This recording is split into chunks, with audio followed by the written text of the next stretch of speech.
அஸ்ஸலாமு அலைக்கும் வரஹ்மத்துல்லாஹி வபரகாத்துஹு.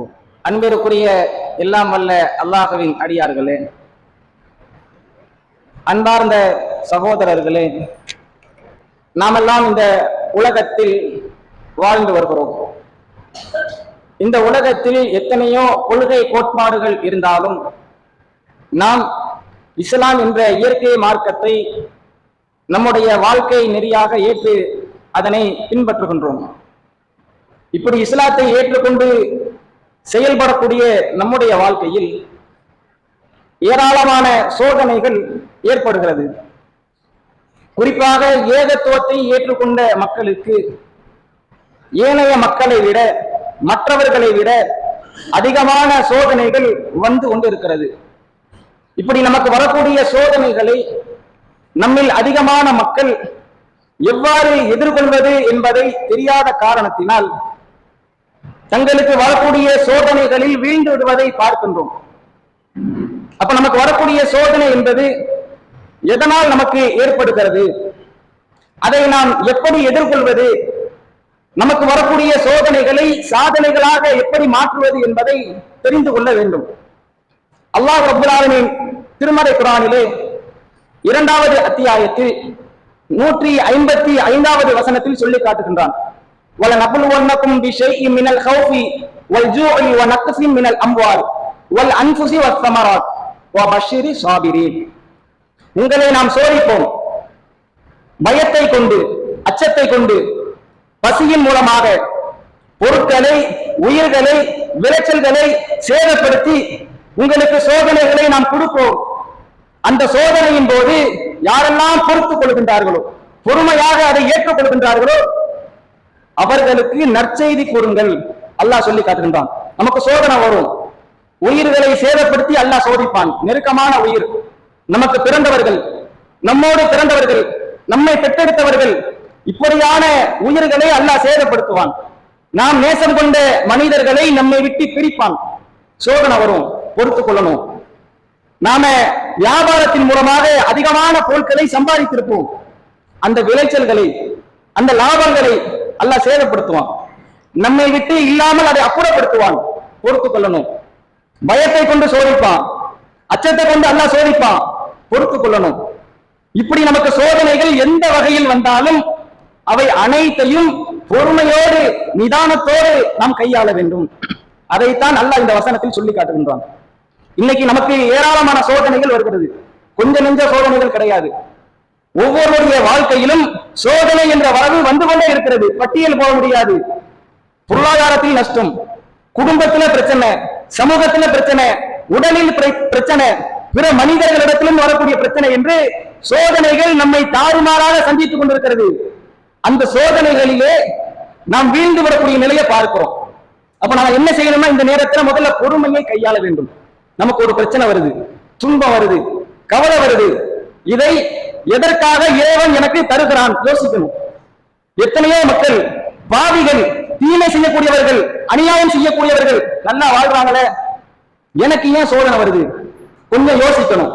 அல்லாஹ்வுடைய தூதர் அழகா சொல்றாங்க, அத்துனியா, இந்த உலகம் இருக்குது அல்லவா, இந்த உலகம் சிஜ்னுல் முஃமினீன், முஃமின்களுக்கு, இறை நம்பிக்கையாளர்களுக்கு, அல்லாஹ்வை ஏற்றுக்கொண்ட மக்களுக்கு ஒரு சிறைச்சாலை, ஜெயிலுன்னு சொல்றாங்க. உலகம் என்பது ஜெயிலு. இங்க நாம நிம்மதியை எதிர்பார்க்க முடியாது. நான் நிம்மதியா வாழணும், சந்தோஷமா இருக்கணும், துன்பமே வரக்கூடாது, இப்படியும் நாம நினைக்க முடியாது. துன்பம் வரும், கஷ்டங்கள் வரும், வந்து கொண்டே இருக்கும், அதிகமாக வரும், நினைக்காத இடத்துல வரும். ஏன்னா உலகம் ஜெயில், இது ஒரு சிறைச்சாலை.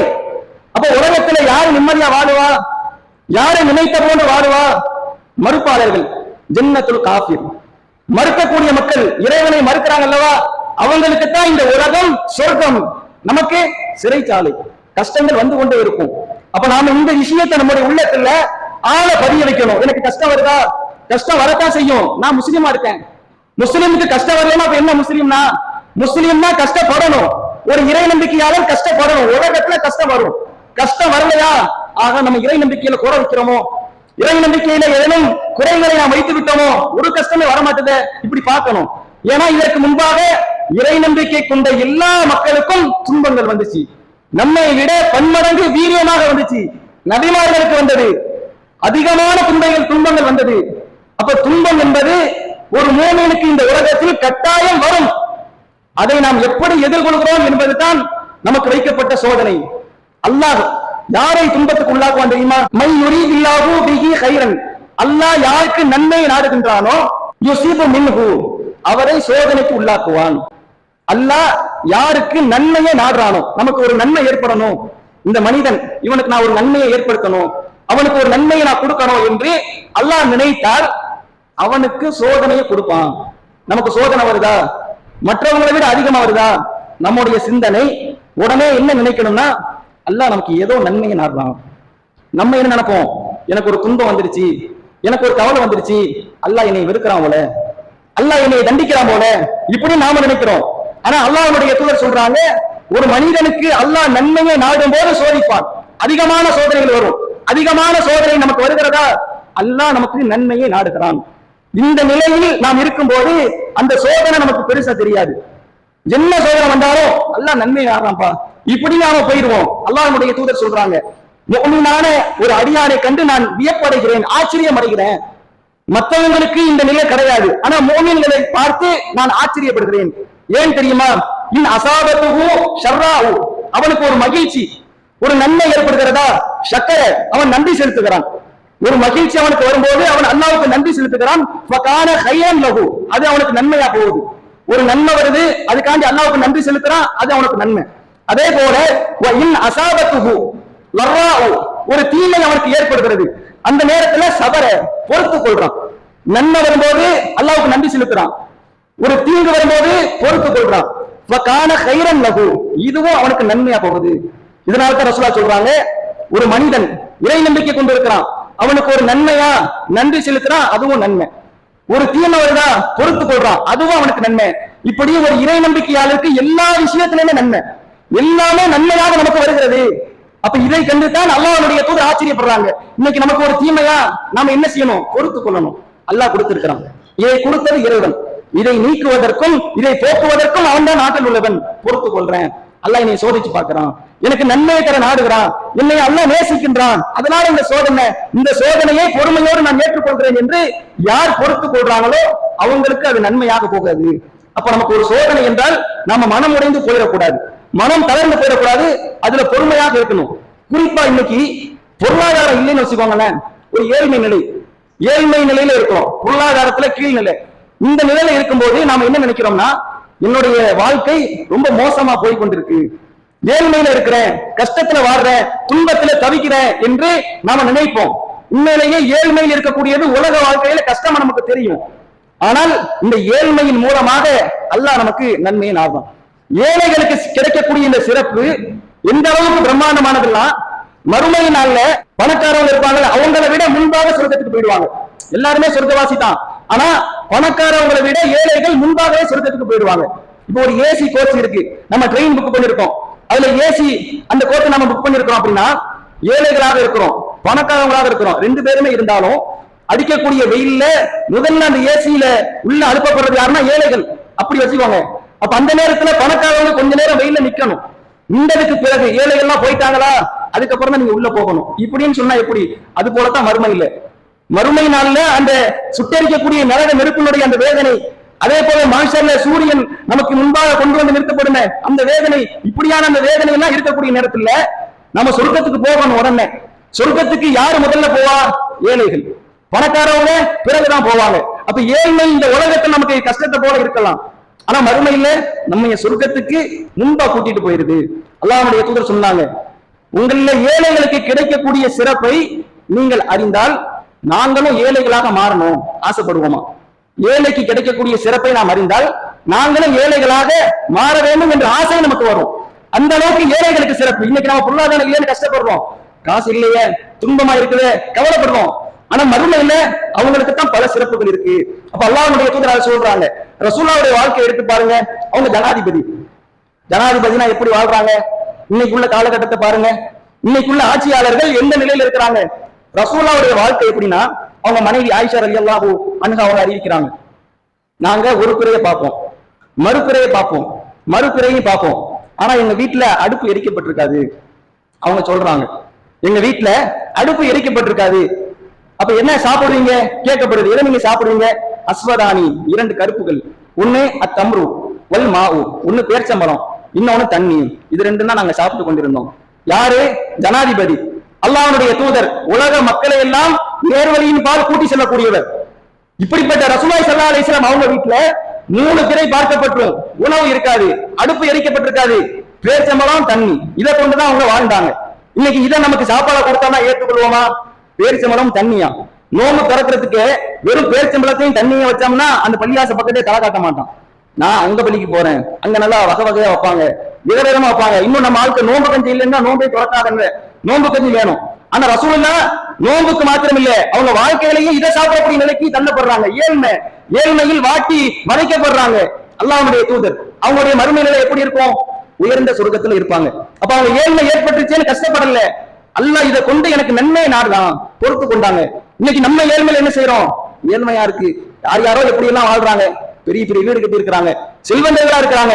எனக்கு போய் இப்படி இருக்குது, இரவுல தொழுகிறேன், நோன்பு வைக்கிறேன், வாரம் நோன்பு வைக்கிறேன், மாசம் நோன்பு வைக்கிறேன், இப்படியான நிலைமை எனக்கு வந்துருச்சுன்னு நாம சொல்றோம். இப்படியான நிலைமை இறையச்சவாதிகளுக்கு வரும். செல்வந்தர்களை கண்டு நாம பொறாமப்படுறோமா? காரனுடைய சம்பவத்தை எடுத்து பாருங்க. அவங்க கோட்டையினுடைய அந்த சாதியை சுமக்கிறதுக்கு ஒரு கூட்டம் வேணும். அந்த அளவுக்கு செல்வ செழிப்பு, பயங்கரமான செல்வத்தை அல்லாஹ் கொடுத்திருந்தான். மக்கள் ஆசைப்படுறாங்க, அவனை போல நாங்களும் வாழணும், அந்த செல்வம் எங்களுக்கு வேணும் ஆசைப்படுறாங்க. ஒரு கட்டத்தை என்ன ஆகுதுன்னா, அவனுடைய ஒட்டுமொத்த கோட்டையும் பூமிக்குள் புதைக்கப்படுது. அந்த செல்வம் எல்லாம் இல்லாமல் அடியோடு அழிக்கப்படுகிறது, அவனும் அழிக்கப்படுகிறான். அந்த நேரத்துல அந்த மக்கள் செல்வத்தை ஆசைப்பட்டாங்கல்ல, காரண போல நாங்களும் வாழணும் நினைச்சாங்கல்ல, அவங்க சொல்றாங்க நல்ல வேலை நம்ம நிலை பாதுகாப்பு தான், அல்லாஹ் நமக்கு இந்த நிலையை ஏற்படுத்தல. அவங்க அப்பவே காசனுடைய அந்த விஷயத்தை வேணான்னு சொல்றாங்க. காரூன் போல நமக்கு இந்த நிலை ஏற்பட்டு என்ன இருக்கும்?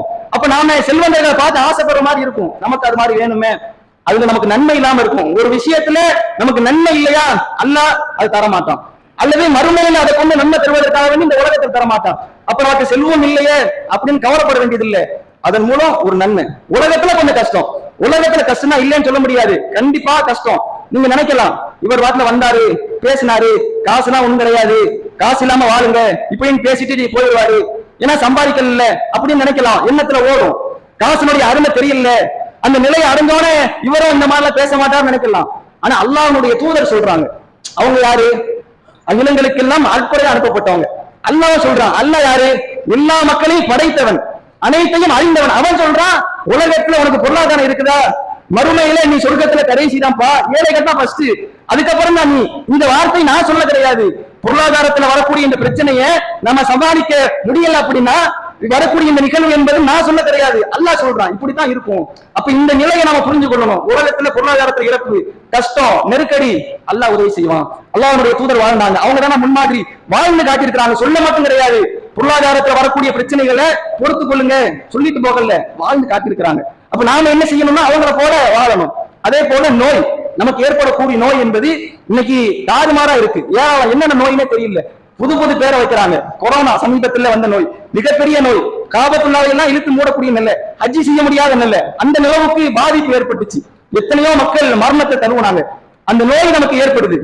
இன்னும் சில பேர் எப்படின்னா படுக்கையிலே கிடப்பாங்க, எந்திரிச்சு நடக்க முடியாது, பேச முடியாது, பார்க்க முடியாது, நோய்க்கு உள்ளாக்கப்படுவாங்க. அப்ப அந்த நேரத்துல அந்த மனிதனுடைய உள்ளம் ரொம்ப கவலைக்கு உண்டாகும்.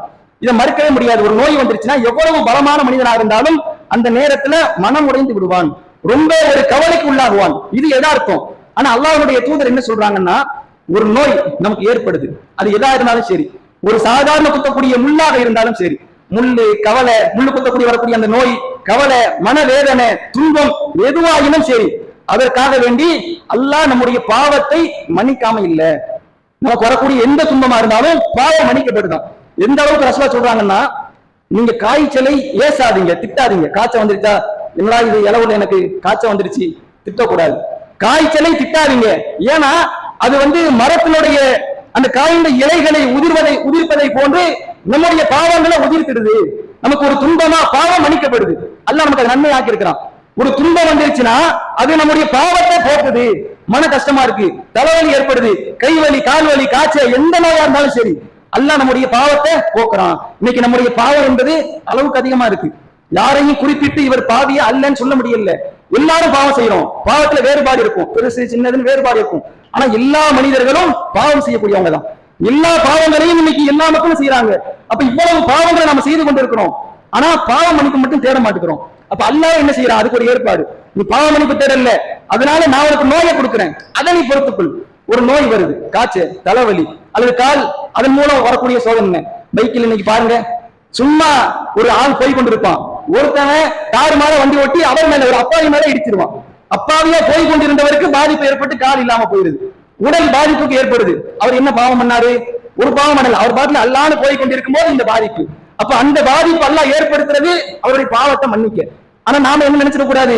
அல்லாஹ் என்னை தண்டிக்கிறான், அல்லாஹ் எனக்கு கஷ்டத்தை கொடுக்குறான் அப்படி நினைக்க கூடாது. அல்லாஹ் எனக்கு ஒரு நன்மையை நாடி இருக்கிறான், அதுக்காக நம்ம வைத்தியம் பண்ணணும், அது வேற. ஆனால் அதுக்குள்ள சிறப்பு ரசூலா சொல்றாங்க, நம்முடைய பாவம் மன்னிக்கப்படுது. அப்ப நமக்கு ஏற்படக்கூடிய எந்த ஒரு நோயாக இருந்தாலும் அதனால் நம்முடைய பாவம் மன்னிக்கப்படுகிறது. இது எவ்வளவு பெரிய ஒரு அருள் பாருங்களேன். அப்ப இந்த உலகத்தில் நமக்கு வரக்கூடிய என்ன பிரச்சனையாக இருந்தாலும் அதற்காக வேண்டி அல்லாஹ் ஒரு நன்மை ஏற்று வைத்துக் கொண்டிருக்கிறான். அப்ப நாம அந்த பிரச்சனையை எப்படி பார்க்கிறோம்? ஏழ்மையா இருக்கு, கடையில வியாபாரத்துல நஷ்டமா இருக்கு, குடும்பத்துல பிரச்சனையா இருக்கு, சமூகத்துல பிரச்சனையா இருக்கு, உடல் பாதிப்பு ஏற்படுதுன்னா அதை நாம எப்படி பார்க்கிறோம்? அதை பார்த்து எப்படி நாம அணுகிறோம்ன்றதுலதான் விஷயம் இருக்குது. அப்ப நாம இதையெல்லாம் ஒரு நன்மையான விஷயமா கருதணும்னா அல்லாஹ் நமக்கு நன்மையை கொடுக்கிறான், பொறுத்து கொண்டோம்னா நன்மையை கொடுக்கிறான். அப்ப நமக்கு ஏற்படக்கூடிய எந்த ஒரு துன்பமாக இருந்தாலும் பாதிப்பாக இருந்தாலும் அதன் மூலம் அல்லாஹ் நமக்கு நன்மையை நாடுகிறான். அதன் மூலம் அல்லாஹ் நமக்கு சொர்க்கத்தை தர இருக்கிறான். இந்த சிந்தனையில் நமக்கு வரக்கூடிய எல்லா பிரச்சனைகளையும் பொறுத்து கொண்டு அல்லாஹ்விடத்தில் அதற்கான உதவியை தரக்கூடிய மக்களாக இருக்க வேண்டும் என்று கூறி என்னுடைய முதல் உரையை முடித்துக் கொள்கிறேன். அன்பார்ந்த சகோதரர்களே, நமக்கு வரக்கூடிய துன்பங்களை நாம் பொறுத்துக் கொள்வதால் அல்லாஹ் நமக்கு சொர்க்கத்தை தருவதாக அல்லாஹ்வுடைய தூதர் சொல்றாங்க. ஒரு மனிதருக்கு நேசத்திற்குரிய ஒரு உயிர் அதை அல்லாஹ் பறிக்கிறான், அந்த மனிதன் பொறுத்து கொண்டால் அவருக்கு சொர்க்கம். ஒரு மனிதருக்கு விருப்பமான இரண்டை அல்லாஹ் பறித்துக் கொள்கிறான், கண்களை சொல்றாங்க அல்லாஹ்வுடைய தூதர். அந்த கண்களை அல்லாஹ் பறித்துக் கொள்றான், அவங்க அதை பொறுத்து கொண்டா சொர்க்கம். அல்லாஹ்வுடைய தூதர்கிட்ட ஒரு பெண்மணி வராங்க, வலிப்பு நோய் இருக்கு எனக்கு சொல்றாங்க, எனக்காண்டி பிரார்த்தனை செய்யுங்க. அல்லாஹ்வுடைய தூதர் சொல்றாங்க, உங்களுக்காண்டி நான் பிரார்த்தனை செய்யறேன், ஆனா இதை நீங்க பொறுத்து கொண்டீங்கன்னா உங்களுக்கு சொர்க்கம். அல்லாஹ்வுடைய தூதர் சொன்ன உடனே அந்த பெண்மணி சொல்றாங்க, நான் பொறுத்துக் கொள்றேன், ஆனா அந்த வலிப்பு நோயால் என்னுடைய ஆடை விலகி என்னுடைய உடல் தெரிகிறது, அதை நீங்கள் போக்குவதற்கு பிரார்த்தனை செய்யுங்க. அந்த நோய் எனக்கு இருந்தாலும் பரவாயில்லை, சொர்க்கம் கிடைக்குதா பரவாயில்லை என்று சொல்லி சொல்றாங்க. இப்படி நமக்கு வரக்கூடிய எந்த சோதனைகளாக இருந்தாலும் அதற்காக சொர்க்கத்தை தருவதாக அல்லாஹ்வுடைய தூதர் சொல்றாங்க. எனவே அந்த சொர்க்கத்தை நாம கவனத்துல கொண்டு நமக்கு வரக்கூடிய சோதனைகளை பொறுத்துக் கொள்ள வேண்டும். இந்த உலகத்தினுடைய இந்த துன்பம், இந்த உலகத்தினுடைய இந்த சோதனை எல்லாம் குறைந்த காலத்துக்கு தான். ஏன்னா இந்த உலகமே கொஞ்ச நாள் அழிஞ்சிடும். குறிப்பிட்ட காலத்துல எல்லாருக்கும் மரணம், உலகமே ஒட்டுமொத்தமாக அழிக்கப்பட்டோம். அல்லாஹ் அல்-பக்ரா இந்த அத்தியாயத்துல சொல்லி காட்டுகின்றான், வலக்கும் ஃபில் அர்லி முஸ்தகர்ரும் வ மதாஉன் இலாஹின். உங்களுக்கு உலகத்துல குறைந்த காலம் வாழ்க்கை வசதி இருக்கு, நீங்க நிரந்தரமா இருப்பீங்கன்னு நினைச்சிடாதீங்க, கொஞ்ச காலத்துக்கு வாழ்வீங்க, அதுக்கப்புறம் மரணம். அப்ப அந்த கொஞ்ச நாள் பிரச்சனை வரும், கஷ்டம் வரும், துன்பம் வரும், அதை பொறுத்து கொள்ளணும். ஏன்னா அல்லாஹ்வுடைய தூதர் மறுமையில் நடக்கக்கூடிய ஒரு நிகழ்வை சொல்றாங்க, அதை நாம கரெக்டா புரிஞ்சு கொண்டோம்னா உலகத்துல வரக்கூடிய பிரச்சனை பெருசா தெரியாது. என்ன செய்தினா, உலகத்துல துன்பத்துக்கு உள்ளாக்கப்பட்ட ஒரு மனிதர், எல்லாத்திலுமே துன்பம், எல்லாத்திலுமே கஷ்டம், எல்லாத்திலுமே நஷ்டம், இப்படியாப்பட்ட ஒரு மனிதர் மறுமை நாள்ல சொர்க்கவாசியான மனிதர். அவர் அல்லாஹ் என்ன செய்யறான் அப்படின்னா, சொர்க்கத்துல கொஞ்ச நேரம் உள்ளார போக விட்டுட்டு கூட்டிட்டு வரான். சொர்க்கத்துல இருக்க வைக்கல, போய் பார்த்துட்டு வந்துடணும், போய் பார்த்துட்டு வரக்கூடிய நிலை ஏற்படுத்துறான். உள்ள போறாங்க, சொர்க்கத்தை பாக்குறாங்க, வெளியே வராங்க. அல்லாஹ் கேட்கிறான், உலகத்துல ஏதாவது துன்பத்தை நீங்க அனுபவிச்சீங்களா? அந்த மனிதர் உண்மையிலே எப்படியாப்பட்ட மனிதர்னா, அவரை போல சோதனையே இல்லை, எல்லாத்துலயும் பிரச்சனை. ஆனா அந்த மனிதர் சொர்க்கத்தை ஒரு டைம் பார்க்கிறாரு, பார்த்துட்டு அல்லாஹ்ட்ட சொல்றாரு, உலகத்தில் எனக்கு எந்த ஒரு கவலையுமே கிடையாது, நான் ஒரு துன்பத்தையும் அனுபவிக்கலையே, நான் ரொம்ப மகிழ்ச்சியா சந்தோஷமா வாழ்ந்தேன், உலகத்துல எனக்கு என்ன பிரச்சனை இப்படின்னு சொர்க்கத்தை பார்த்து மாத்திரத்தை சொல்றாரு. அப்ப என்ன நிலைமை பாருங்க, உலகத்துல பெரிய பெரிய கஷ்டமா நினைப்போம், என்ன போல ஒரு கஷ்டம் இல்ல, யாருமே அனுபவிக்கல அப்படின்னு சொல்லக்கூடிய ஒரு மனிதன் மறுமை நாள்ல சொர்க்கத்தை பார்த்துட்டு அல்லாஹ்ட்ட சொல்ல வார்த்தை, எனக்கு ஒரு கஷ்டமே வரலையே. அப்ப என்ன நிலைன்னா, உலகத்துல உள்ளது மறக்கடிக்கப்பட்டு விடும், மறந்துடுவோம். சொர்க்கத்தினுடைய இன்பத்துக்கு முன்னாடி, அங்க கிடைக்கக்கூடிய சந்தோஷத்துக்கு முன்னாடி இதெல்லாம் ஒரு துன்பமா, இதெல்லாம் ஒரு கஷ்டமா, தூக்கி போடுன்னு போயிட்டு நாம இருப்போம். அப்ப இந்த உலகம் என்பது குறைந்த நாள், அந்த நாள்ல கஷ்டம், துன்பம், துக்கம், கவலை வந்து கொண்டே இருக்கும், எதிரிகள்ட்ட இருந்து விமர்சனம் வந்து கொண்டே இருக்கும். அதை கொஞ்ச நாள் நாம பொறுத்து கொண்டோம் என்றால் நிச்சயமாக சொர்க்கத்திற்கு சென்று விடலாம். அந்த சோதனையின் போது கொள்கையை விட்டு விடாம இணை வைப்பு செல்லாமல் உறுதியாக அதை பொறுத்து கொண்டிருந்தால் நமக்கு சொர்க்கம் நிச்சயமாக இருக்கிறது. இதை அல்லாஹ்வுடைய தூதர்மாக்கு வாக்களித்திருக்கிறார்கள். அந்த வாக்கை நாம் நல்ல முறையில் பெற வேண்டும் என்றால் பொறுத்துக் கொள்ளக்கூடிய மக்களாக இருக்க வேண்டும் என்று கூறி என்னுடைய உரையை முடித்து